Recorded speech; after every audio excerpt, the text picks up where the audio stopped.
बिस्मिल्लाहिर्रहमानिर्रहीम। अस्सलाम वालेकुम स्टूडेंट्स। कैसे हैं आप सब लोग? अल्हम्दुलिल्लाह मैं भी ठीक हूँ। आज हम अपना नया टॉपिक नंबर 10.3 जो कि रिलेट करता है रेस्पिरेटरी डिसऑर्डर्स के साथ, इसको हम डिस्कस करेंगे कि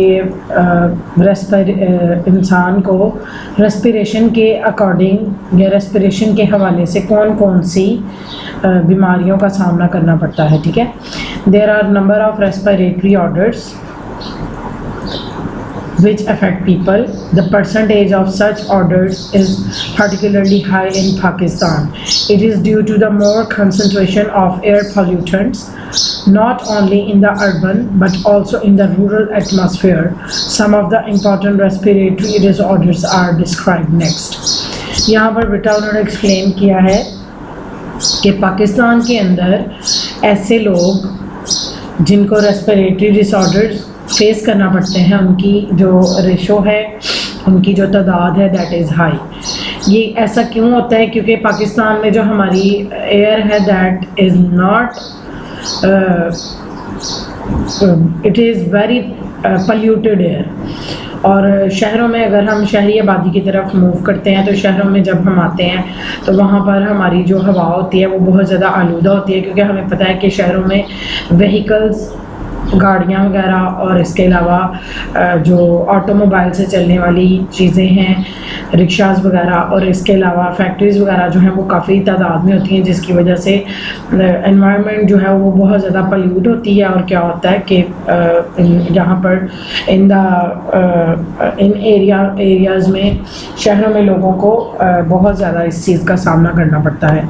इसके अलावा as compare to the environment, वो एनवायरनमेंट जो कि गाँव का हो, वहाँ पर लोग जो हैं उनकी आबो हवा जो होती है वो कदरे साफ़ होती है और इसलिए लोगों को वहाँ पर रेस्पिरेटरी डिसऑर्डर्स नहीं फेस करना पड़ते। कुछ इंपॉर्टेंट रेस्पिरेटरी डिसऑर्डर्स जो हैं वो यहाँ पर डिस्कस किए गए हैं, जिसमें सबसे पहला आ जाता है आपका ब्रोंकाइटिस। ब्रोंकाइटिस एक ऐसी आपकी बीमारी है जो कि जिसमें क्या होता है, आपको इन्फ्लेमेशन होती है ब्रोंकाई और ब्रोंक्यूल्स। इन्फ्लेमेशन कहते हैं जलन, ठीक है। ब्रोंक्यूल और ब्रोंकाइस के अंदर आपको बहुत ज़्यादा जलन होती है। It results in excessive secretion of mucus in the tubes. तो ये क्या होता है, इसके रिजल्ट में क्या होता है कि जो हमारी ट्यूब्स होती हैं लंग्स के अंदर के, जो हमारी ब्रोंकाइस और ब्रोंक्यूल्स ट्यूब्स भी होती हैं इनके साथ, तो वहाँ पर बहुत ही ज़्यादा म्यूकस जो है वो बनना शुरू हो जाता है, जिसके रिजल्ट में जो ट्यूबुलर वॉल्स होती हैं, जो ट्यूब्स की वॉल्स होती हैं, वो बहुत ज़्यादा स्वेल हो जाती हैं, जिनकी वजह से, स्वेल होने की वजह से उनके अंदर जो सरफेस एरिया होता है वो बहुत कम हो जाता है और वो नैरो हो जाती हैं, ठीक है। और नैरो होने के बाद ज़ाहिर है जब उनमें से जो आपकी एयर है वो पास करेगी, तो क्योंकि उनका साइज़ जो है वो श्रिंक हो जाता है, स्वेलिंग हो जाने की वजह से अंदरूनी वॉल्स में स्वेलिंग जब होती है तो वॉल्स जो होती हैं वो बहुत ज़्यादा, ट्यूब्स जो होती हैं वो बहुत ज़्यादा नैरो हो जाती हैं, और नैरो होने की वजह से वो क्या करती हैं, फिर सांस लेने में उस इंसान को जो होती है वो मुश्किल पेश आती है। ये जो है बाकायदा तौर पर एक वायरस और बैक्टीरिया के इन्फेक्शन से होती है, उसके अटैक की वजह से होती है, और यहाँ फिर कुछ ऐसे केमिकल इरिटेंट्स हैं जिनकी वजह से होती है, जैसे टोबैको स्मोक है। कुछ लोगों को सिगरेट का धुआं जो है वो अच्छा नहीं लगता, तो ये टोबैको स्मोक जो है केमिकल इरिटेंट्स की एग्जांपल में से एक एग्जांपल जो है यहाँ पर बताई गई है। दो मेजर टाइप्स हैं ब्रोंकाइटिस की, एक को एक्यूट कहते हैं और दूसरे को क्रॉनिक कहते हैं। एक्यूट ब्रोंकाइटिस जो है ये यूजुअली 2 वीक्स तक रहती है और पेशेंट जो होता है इसमें रिकवर हो जाता है और उसमें उसका जो ब्रोंकियाई या ब्रोंक्यूल्स हैं वो परमानेंटली डैमेज नहीं होती हैं, ठीक है। लेकिन क्रॉनिक ब्रोंकाइटिस एक ऐसी जो है रेस्पिरेटरी डिसऑर्डर है जिसके अंदर क्या होता है कि बहुत ज़्यादा शदीद किस्म की क्रॉनिक इन्फ्लेमेशन, शदीद जलन महसूस होती है इन द ब्रोंकाइस, और ये 3 से 2 मंथ्स तक, जो 2 से 3 मंथ्स तक ये रहती है। इनके सिम्टम्स क्या हैं?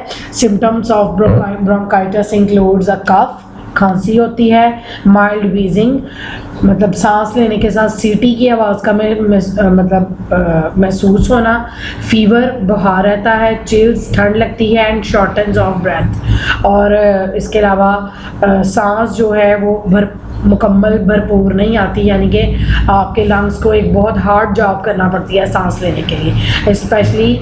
और इसके अलावा क्या होता है कि जब इंसान आम हालात में भी उनको सांस जो होता है वो नहीं आ रहा होता, प्रॉपर तरीके से वो सांस नहीं ले पा रहे होते, लेकिन जब वो कोई हार्ड फिजिकल एक्टिविटी करते हैं तो उस सिचुएशन में उनकी तबीयत जो होती है या उनकी जो सांस लेने का जो उनका अमल है वो ज़्यादा मुश्किल हो जाता है। ठीक है, तो ब्रोंकाइटिस जो है ये मैंने आपको एक्सप्लेन कर दिया। नेक्स्ट रेस्पिरेटरी डिसऑर्डर एम्फीसीमा है। एम्फीसीमा जो है इसके बारे में कहा जाता है कि एल्वेलाई की जो वॉल्स होती हैं उनको डिस्ट्रक्ट करती है। डिस्ट्रक्ट मीन्स के वो वॉल्स जो होती हैं डिस्ट्रॉय हो जाती हैं, टूट फूट जाती हैं, ठीक है, डैमेज हो जाती हैं। इसमें क्या होता है कि इसके रिजल्ट में क्या होता है कि जो लार्ज सैक्स होते हैं, आपको पता है कि आपके लंग्स के अंदर क्लस्टर ऑफ पाउचेस या सैक्स होते हैं, ठीक है, वो सैक्स क्या करते हैं उनके अंदर फिर क्योंकि एल्वेलाई डिस्ट्रॉय होती हैं और जो लार्ज सैक्स होते हैं वहाँ पर जो है सरफेस एरिया गैशियस एक्सचेंज के लिए जगह जो होती है वो कम हो जाती है। ठीक है, as lung tissue break down, जैसे ही लंग्स के टिश्यूज ब्रेक डाउन करते हैं, टूटते हैं, the lung do not come back to their original position. और लंग्स जब ज़ाहिर है सांस लेने के दौरान में मैंने आपको पहले भी बताया था कि आपके लंग्स जो होते हैं वो कंट्रैक्शन भी करते हैं और रिलैक्सेशन भी करते हैं। तो जब किसी पेशेंट के लंग्स जो हैं ये ब्रेक डाउन कर जाते हैं उनके टिश्यूज़, तो फिर ऐसे जो लंग्स होते हैं वो अपनी after the contraction and after the relaxation after the contraction अपनी ओरिजिनल पोजीशन में वापस नहीं आ पाते, शेप आफ्टर द एक्सेलेशन। ठीक है, जब वो एक्सेल कर लेते हैं एयर को तो तब वो अपनी प्रॉपर कंडीशन में वापस नहीं आ पाते।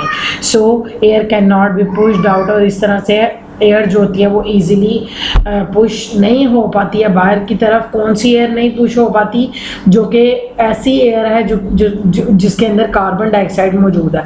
अब ज़ाहिर अगर आपके ब्लड के अंदर या आपकी बॉडी के अंदर कार्बन डाइऑक्साइड की कंसनट्रेशन रहेगी तो उस सूरत में आपको सांस लेने में प्रॉब्लम होगी। ठीक है, और फिर वो लंग्स के अंदर ही ट्रैप होती जाती है। ठीक है, the majority of the people diagnose with the chronic bronchitis are 45 age और ओल्डर। ऐसे लोग जिनको क्रॉनिक ब्रोंकाइटिस होती है, ठीक है, उसके बारे में यहाँ पर ब्रोंकाइटिस के बारे में इंफॉर्मेशन दी जा रही है। कैसे लोग जो कि क्रॉनिक ब्रोंकाइटिस का शिकार होते हैं उनकी एज अप्रॉक्सीमेटली 45 या इससे भी ज़्यादा एज के वो लोग हो सकते हैं। ठीक है, इसके बाद एम्फीसीमा के सिम्टम्स की बात करते हैं। एम्फीसीमा के जो सिम्टम्स हैं इसमें इंक्लूड है शॉर्टनेस ऑफ ब्रेथ, ठीक है, सांस का कम आना, फटीग थकावट होना, recurrent respiratory infection and weight loss. ठीक है, यानी कि सांस लेने में इन्फेक्शन महसूस करना, सांस की नाली में इन्फेक्शन महसूस करना और इसके अलावा वेट लॉस हो जाना बॉडी का। ठीक है, by the time the symptoms of emphysema appear the patient has usually lost 50% to 70% of his और हर लंग्स टिश्यू। ऐसा पर्सन जो कि एम्फीसीमा से को फेस कर रहा होता है उसके टिश्यूज जो हैं वो 50 to 70% तक जो होते हैं वो डैमेज हो जाते हैं। ठीक है, the level of the oxygen in the blood में गेट स्लो। इस तरह से ज़ाहिर है जब प्रॉपर तरीके से लंग्स काम नहीं करेंगे, उनको एयर के लिए का ऑक्सीजन के लिए सरफेस एरिया जो होगा वो कम मिलेगा। ठीक है, प्रॉपर तरीके से और ऑक्सीजन को अपने लंग्स के अंदर फिल नहीं कर पाएंगे। ठीक है, तो उस सूरत में क्या होगा कि ऐसा पर्सन जो होगा फिर उसके ब्लड के अंदर जो ऑक्सीजन का लेवल है वो भी लो होना शुरू हो जाएगा और इट कॉजेज सीरियस कॉम्प्लिकेशंस, और इससे फिर बहुत ज़्यादा सीरियस किस्म की पेचीदगियाँ, सीरियस किस्म की कॉम्प्लिकेशंस होती हैं। ठीक है, next third respiratory disorder is pneumonia. Pneumonia is the infection of lungs. If this infection affect both the lungs, then it is called as the double pneumonia. ठीक है, अगर तो सिंगल लंग इन्फेक्टेड है तो निमोनिया कहलाएगा, लेकिन अगर दोनों लंग्स पे ये अफेक्ट कर रहा है तो इस पे फिर डबल निमोनिया इसको कहा जाएगा. ठीक है. The most common cause of the pneumonia is the bacterium. इसका जो कॉजिंग एजेंट है या कॉजिंग ऑर्गेनिज्म है, that is a bacteria Streptococcus pneumonia. ठीक है, ये बैक्टीरिया है एक स्ट्रेप्टोकोकस, उसकी वजह से ये जो है फैलता है. सम वायरल एंड फंगल इन्फेक्शन में आल्सो लीड्स टू निमोनिया. कुछ वायरसेस और फंगस भी होते हैं जिनकी वजह से निमोनिया हो जाता है. When the causative organism enter the alveoli, जब वो ऑर्गेनिज्म जो कि निमोनिया को कॉज कर रहा है आपके एल्वुलाई के अंदर एंटर होता है, वो वहाँ पर सेटल कर जाता है और अपना नंबर वहाँ पर ग्रो करता है, नंबर बढ़ा लेता है. They break the lung tissues. इस तरह से वो क्या करता है, क्योंकि आपके लंग्स के अंदर उनकी ग्रोथ होना शुरू हो जाती है और वो नंबर अपना जो है उसको इंक्रीज कर लेते हैं और फिर वो लंग पे इस तरह अफेक्ट करते हैं कि वो टिश्यूज को ब्रेक डाउन करना शुरू करते हैं लंग्स के. And the area become filled with the पस एंड फ्लूइड. और वो एरिया जहाँ पर लंग्स के टिश्यूज जो होते हैं वो ब्रेक हो रहे होते हैं, डैमेज हो रहे होते हैं, वो एरिया जो है लंग्स का वो फ्लूइड या पस के साथ फिल हो जाता है. ठीक है. The symptoms of pneumonia include cold, सर्दी का लगना, that is followed by a high fever. उसके बाद तेज बुखार हो जाता है, शिवरिंग होती है, कपकपाहट और खांसी होती है विद स्प्यूटम प्रोडक्शन. बलगम के साथ खांसी होती है. ठीक है, खांसी करने पे बलगम आता है साथ. पेशेंट में बिकम शॉर्ट ऑफ ब्रेथ, सांस का प्रॉपर ना आना, भरपूर तरीके से सांस ना ले पाना. द पेशेंट स्किन कलर में भी चेंज एंड बिकम डस्की और पर्पलिश. ठीक है, डल हो जाता है कलर या फिर पर्पलिश यानी कि ब्लैकिश सा कलर हो जाता है. ठीक है, उस पर्सन का. ज़ाहिर अगर प्रॉपर कंसंट्रेशन ऑफ ऑक्सीजन नहीं मिल रही बॉडी के टिश्यूज़ की तो स्किन का कलर भी तो अफेक्ट होगा उससे. It is due to the poor oxygenation of the blood. ये क्यों होता है पर्पलिश कलर, क्योंकि वहाँ पर ऑक्सीजनेशन जो होती है ब्लड के अंदर वो प्रॉपर नहीं हो रही होती. इसकी वैक्सीन्स जो हैं वो अवेलेबल हैं जो कि प्रिवेंट करती हैं जो निमोनिया कॉज करता है, स्ट्रेप्टोकोकस निमोनिया बैक्टीरिया जो है. इसके लिए एंटीबायोटिक्स यूज़ की जाती हैं इन the treatment for this type of pneumonia. इसके लिए क्या की जाती है, एंटीबायोटिक्स यूज़ की जाती हैं इस टाइप के निमोनिया को ट्रीट करने के लिए. Prior to the discovery of antibiotics 1/3 of the pneumonia patients died from the infection. हालांकि बहुत सारी वैक्सीन्स जो हैं इन्वेंट हो चुकी हैं अभी तक एंटीबायोटिक्स की शक्ल में. एंटीबायोटिक्स दवाइयाँ भी बहुत सी जो हैं वो या वैक्सीन्स भी बहुत सी इसके लिए डिस्कवर हो चुकी हैं, लेकिन फिर भी 1/3 जो निमोनिया के पेशेंट होते हैं वो इन्फेक्शन होने की वजह से उनकी डेथ हो जाती है. नेक्स्ट डिजीज़ इज़ एस्मा, जिसको हम दमा कहते हैं. ठीक है, ESMA is a form of allergy. ESMA एक एलर्जी की फॉर्म है जिसमें क्या होता है कि हमें ब्रोंकाइस के अंदर बहुत ज़्यादा जलन महसूस होती है और इसमें हमें बलगम बहुत ज़्यादा बनना शुरू हो जाता है.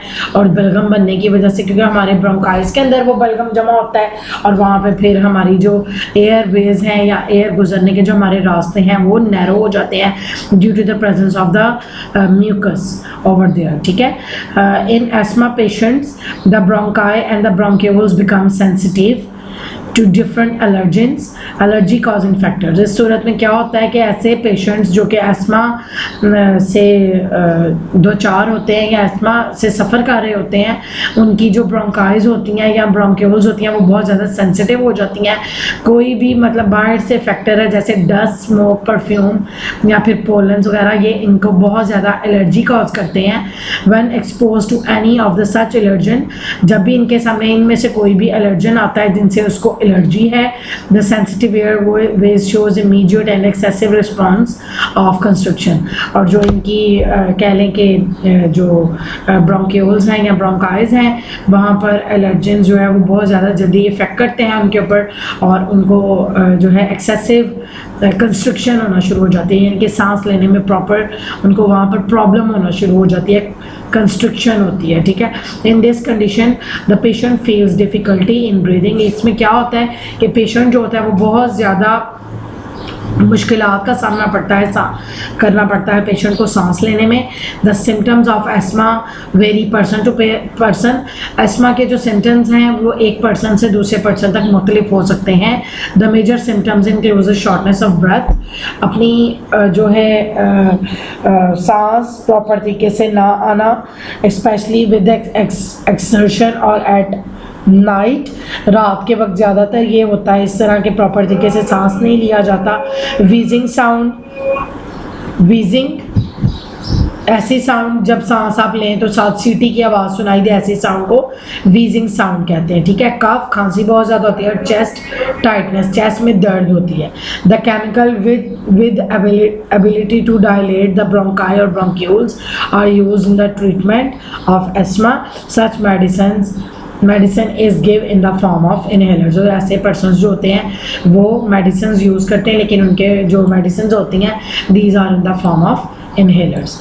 The fifth disorders is called as the lung cancer. Lung cancer एक ऐसी डिजीज़ है जिसके अंदर टिश्यूज़ जो होते हैं लंग्स की, उनकी अनकंट्रोल्ड साइड डिवीजन हो जाती है। आपको पता है कि हमने इससे पहले भी जो है वो पढ़ा है कैंसर के बारे में। हमने चैप्टर नंबर हमारा जो 9th का 5 वाला चैप्टर था उसमें हमने ट्यूमर्स पढ़े थे।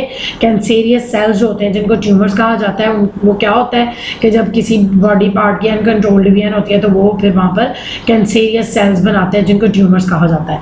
इस same in the case with the lung cancer, यहाँ पर भी क्या हो रहा है कि टिश्यूज जो है लंग्स के ये अनकंट्रोल्ड डिवीजन करते हैं। अनकंट्रोल्ड सेल डिवीजन की वजह से क्या होता है, लंग कैंसर कॉज होता है, ठीक है। The cell continue to dividing without any control and form tumours. The cellular growth may also invade the adjacent tissues beyond the lungs.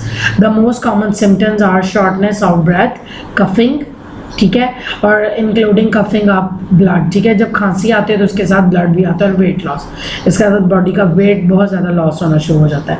Lung cancer is most common cause of cancer related deaths and is responsible for more than 1.3 million death worldwide annually, ठीक है। सालाना 1.3 million तक अमवात जो होती हैं वो जो है वो लंग कैंसर की वजह से होती हैं।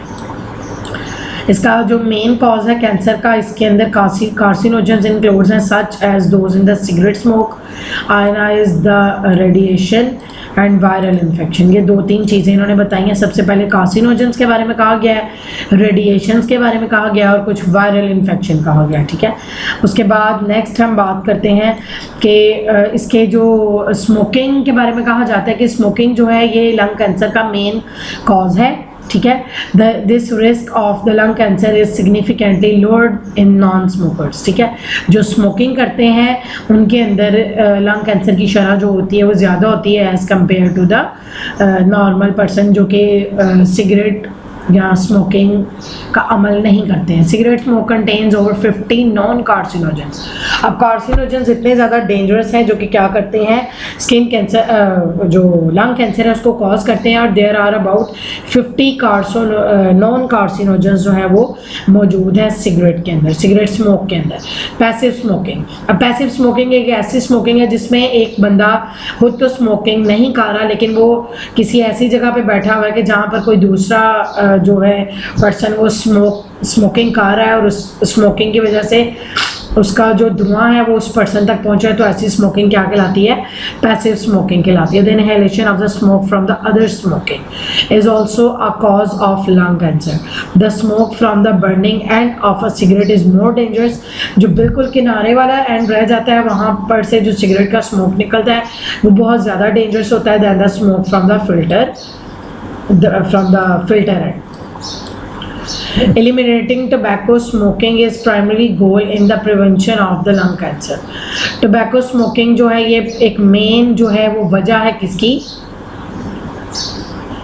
eliminating tobacco smoke is primary goal in the prevention of the lung cancer. Tobacco smoke को एलिमिनेट करना, ख़त्म करना एक प्रॉपर जो है एक प्रिवेंशन है किसी के लिए लंग किसी को भी लंग कैंसर से प्रिवेंट करने के लिए एक प्रॉपर प्रिवेंशन है कि टोबैको स्मोक को एलिमिनेट किया जाए, ख़त्म किया जाए।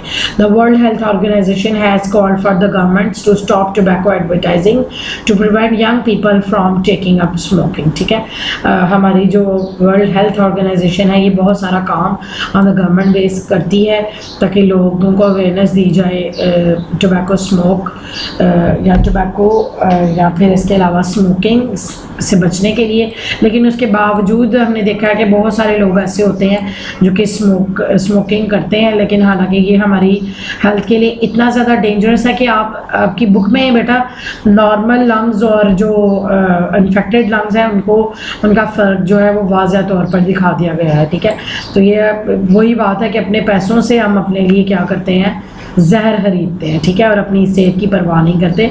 अल्लाह ताला की अमानत है हमारी सेहत जो है हमारे ऊपर, तो हमें इसकी हिफाजत भी करनी चाहिए। ठीक है, तो हमें क्या करना चाहिए कि वो चीज़ें इस्तेमाल करनी चाहिए जो हमारी हेल्थ के लिए डेंजरस ना हो। Bad effects of smoking. Smoking is harmful due to the chemicals in cigarette and smoke. Tobacco smoke contain over 44,000 different chemicals, out of which at least 50 are carcinogens and many are poisonous. 4,000 chemicals इसके अंदर मौजूद होते हैं, जिसमें से 50 जो है ये carcinogens है और बहुत सारे बाकी के जो हैं वो क्या है, जहरीले हैं। Many people think that lung cancer is the only smoke related disease and it is the number one cause of death among smokers. But it is not right. Cigarette smoke affect the body from head to toe. ये सिर्फ lungs को affect नहीं करता बल्कि ये हमारे जिस्म को from our head to our toe, ये हमारे पूरे बॉडी को क्या कर रहा होता है, इफेक्ट कर रहा होता है। Smokers have a much higher risk of developing a number of life-threatening diseases. If a person stops smoking, the chance to develop cancer decrease as damage to the lung is repaired and contaminant particles are gradually removed. अगर कोई person eventually एकदम से क्या करता है, smoking करना stop कर देता है, तो वो लंग कैंसर की जो डिजीज़ है उससे बच सकता है, क्योंकि उसमें क्या होता है कि उसके जो लंग्स के टिश्यूज़ होते हैं वो अपने आप को रिपेयर करना शुरू कर देते हैं और जितने भी कंटेमिनेटेड पार्टिकल्स होते हैं वो वक्त गुजरने के साथ साथ उसकी बॉडी से रिमूव हो जाते हैं। Nicotine is a powerful poison. Nicotine जो है बहुत ज़्यादा शदीद किस्म का जहरीला मादा है and was widely used in as an insecticide in the past. उसको इंसेक्टिसाइड के तौर पर पुराने वक्तों में यूज़ किया जाता था, कीड़े मार अद्वियात के तौर पर। When inhaled through the tobacco smoking it reaches our circulatory system, ये हमारे सर्कुलेटरी सिस्टम तक पहुंचता है जब हम इसको टोबैको स्मोक के साथ इनहेल करते हैं। Then only not only harden the wall, ये सिर्फ हमारी जो आर्टरीज की वॉल्स हैं उनको सहत नहीं करता बल्कि क्या करता है, ब्रेन के टिश्यूज़ जो होते हैं उनको भी डैमेज कर देता है। According to the World Health Organization, the rate of smoking have declined, कम हो रहा है इन द डेवलप्ड वर्ल्ड, जहाँ पर लोगों की आबादी जो लोग जो हैं डेवलप्ड है, जो कंट्रीज़ या जो मुल्क जो हैं डेवलप्ड है वहाँ पर स्मोकिंग का जो रेट है ये कम हो रहा है। In developing world however it is rising bye 3.4% per year as of 2002 के बाद ये 3.4% के लिहाज से जो है इसको बढ़ता हुआ पाया गया है। Smoking may also lead to the cancer in the kidneys, oral cavity, larynx, breast and bladder and pancreas। ये बहुत सारे और कैंसर साथ बता दिए गए हैं जो स्मोकिंग की वजह से होते हैं, जिनमें किडनीज का cancer, oral cavity, larynx, breast, bladder and pancreas, ये सारे कैंसर्स जो हैं ये स्मोकिंग की वजह से होते हैं। Many chemicals in the tobacco smoke damage the air passage way which leads to the emphysema and the respiratory disorders. इसमें क्या कहा गया है कि बहुत सारे स्मोक जो हैं टोबैको के, तंबाकू का बहुत सारा जो धुआं है, तंबाकू का धुआं ये क्या करता है, हमारा जो एयर पैसेज वे है उसको क्या करता है, डिस्ट्रॉय करता है, जिसके रिज़ल्ट में वो पर्सन जिसका एयर पैसेज वे डिस्ट्रॉय होता है वो यहाँ तो एम्फीसीमा उसको फेस करना पड़ता है, यहाँ पर उसको और बहुत सारे बाकी रेस्पिरेटरी डिसऑर्डर्स जो हैं वो फेस करना पड़ते हैं। The world no tobacco day is celebrated on the 31st of May every year. ठीक है बेटा, ये आपके आगे जो है डायग्राम भी जो है बाकायदा तौर पर दिखाई गई है। नॉर्मल लंग्स आप देख सकते हैं और जो स्मोकर के लंग्स है वो भी आप देख सकते हैं, ठीक है। Smoking has also affect on the circulatory system. The carbon monoxide present in the tobacco smoke lessen the oxygen carrying capacity of the hemoglobin। क्या होता है, स्मोकिंग ना सिर्फ हमारे लंग्स को डिस्ट्रॉय कर रहा होता है बल्कि ये हमारा जो सर्कुलेटरी सिस्टम है, यानी कि ये जो हमारा हार्ट से रिलेटेड सिस्टम है जिसकी मदद से हमारी ब्लड की सर्कुलेशन होती है, उसको भी ये इफेक्ट करता है। उसमें क्या होता है कि बहुत सारा स्मोक जो होता है, जैसे स्मोक जो होता है उसके अंदर, टोबैको स्मोक के अंदर कार्बन मोनोऑक्साइड होती है जो कि हमारी जो सर्कुलेटरी सिस्टम है उसके अंदर ऑक्सीजन कैरिंग कैपेसिटी जो है हीमोग्लोबिन की वो कम कर देती है, क्योंकि वहाँ पर कार्बन मोनोऑक्साइड की जो रेशो होती है वो ज़्यादा होती जाती है। Many other chemicals in the smoke increases the production of the blood platelets. क्या होता है, बहुत सारा केमिकल का धुआं जो है केमिकल्स का, ये क्या करता है हमारी बॉडी के अंदर, हमारे ब्लड के अंदर प्लेटलेट्स की तादाद को नॉर्मल से ज़्यादा करता जाता है। When platelets are more than the normal number they make the blood viscous, ये खून को गाढ़ा कर देते हैं। It can lead to the arteriosclerosis. ये एक और हार्ट की डिजीज़ है जिसको आर्टीरियोस्क्लेरोसिस कहा गया है, जो कि आप लोगों ने चैप्टर नंबर 9 पे जब आप लोगों ने disorders related to the heart पढ़े थे उसमें आप लोगों ने इसको डिटेल से पढ़ा था। Some are smokers are at great risk of developing infection particularly in the lungs. For example, smoking increase the risk of tuberculosis। TB का जो रेट है ऐसे पर्सन में वो भी बढ़ जाता है। उसके बाद 2 से 4 गुना तक ऐसा बंदा जो है वो टीबी से सर्वाइव करता है, या उस बंदे को टीबी जैसी बीमारी जो होती है वो लाक हो जाती है, और निमोनिया के चांसेस भी उसमें काफ़ी ज़्यादा होते हैं। स्मोकिंग जो है एक रिस्पॉन्स किसके लिए रिस्पॉन्सिबल है, for weakening and staining the teeth. आपके दांत कमज़ोर हो जाते हैं, ख़राब हो जाते हैं, और 2 से 3 गुना तक जो है वो दांत जो होते हैं वो गिर जाते हैं as compare to the non smokers. Non smokers who are expose to second hand smoke, यानी कि पैसिव स्मोकिंग वाले जो लोग हैं जो कि खुद तो स्मोकिंग नहीं करते लेकिन स्मोकर्स के पास बैठने की वजह से उनकी धुआं कहीं ना कहीं वो इनहेल कर जाते हैं। एट होम और work increase their heart diseases by risk 25 to 30% and their lungs cancer risk by 20 to 30%। तो ऐसे लोगों को भी क्या करना चाहिए, जहाँ पर कोई पर्सन स्मोकिंग कर रहा हो तो उस जगह को छोड़ दें, या फिर उस पर्सन को बोलें कि भाई आप बाहर जाकर तो अपना जो स्मोकिंग है इसको फिनिश करें, आपके पास बैठ के नहीं करें, ठीक है। या आप खुद उस जगह को छोड़ दें ताकि आप जो है उससे इफ़ेक्ट ना हो, ठीक है। Smoking also affect the social life of person. Smokers may face social and unacceptance because other people may not want to be exposed to other smokes, ठीक है। तो ये जो बात मैंने पहले की है कि लोग भी क्या करते हैं, उसको ऐसे लोगों के पास बैठना पसंद नहीं करते हैं। जो नॉन स्मोकर्स होते हैं वो स्मोकर्स के पास नहीं बैठना पसंद करते, क्योंकि ये मौत है, सरासर मौत है, जिसमें 25 से 30% तक आपको हार्ट डिजीज़ अटैक कर सकती हैं, और 20 से 30% तक लंग कैंसर भी आपको अटैक कर सकता है। ओके स्टूडेंट्स, आपका जो चैप्टर है वो यहाँ पर आज आपका लेक्चर जो है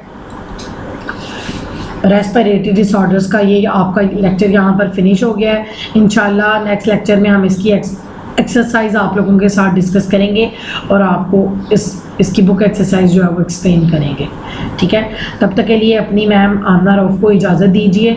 अस्सलामु अलैकुम वरहमतुल्लाहि वबरकातुहू।